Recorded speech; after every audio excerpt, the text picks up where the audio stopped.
Hi, this is Keeping It Real with Jackie. Let's talk racism. Okay. The thing I've learned, and I learned this at an early age when I was a teenager, I hung out with a best friend who was Caucasian.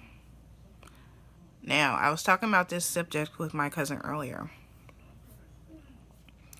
When I was around them, I felt uncomfortable. Let me tell you why. Because I felt like when I came in the room, subjects changed. They looked at me in a certain way, and you can always tell when people act different around you. Or you might have friends who feel uncomfortable, or family members who might be like, oh my gosh, they're hanging with a black person. You know, people always say, oh, I have several black friends. And then they say one comment to be like, need on the record. And in this day and age, look at what Donald Trump's doing. The slogan, let's make this America great again. Since when has America not been great? America is awesome. But it seems like it's bringing out the racism in everybody these days. Let's be real. You guys probably seen it like when you've been out at doctor's offices or restaurants. The glances and the way people talk. And it's crazy because you would think people wouldn't be that way in 2017, but let's be honest. Racism has been alive, and I don't think it's ever going to die, because you got so many people who are closed-minded, or so many people who are fake and pretend like, oh, I love that black person because they sit at my table and they're friends with my friend. But what do these people say when you walk away? That's what me and my cousin was talking about. What do people say when you leave the room? You don't know. If you were to fly on a wall or had a camera, I bet a lot of us would be amazed at some of the comments made when we walk away. Because at the end of the day, everybody has an inside on. Black people too. Let's be honest. We've all sat around and been like, you know, oh my God, white people smell like dogs. You know, we've always heard that saying. And if they can't use your comb, don't bring them home. Like, you know, we've all heard that saying too. Like, or comments like,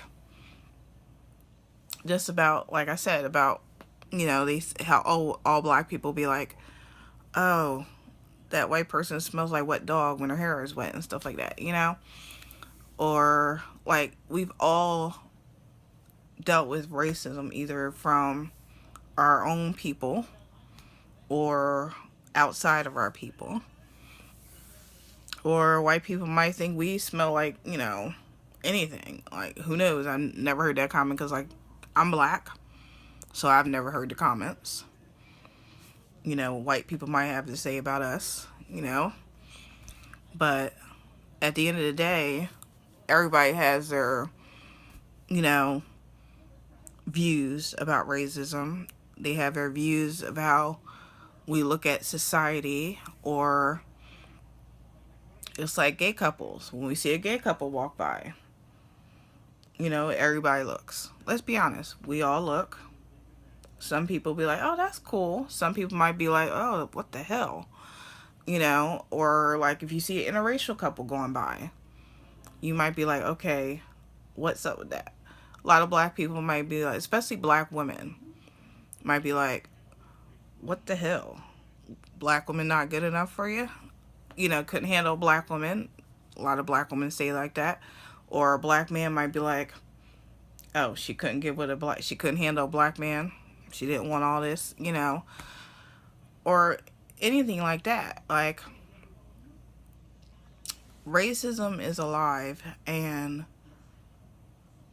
we've all dealt with it at some point in our lives. Let's be honest. And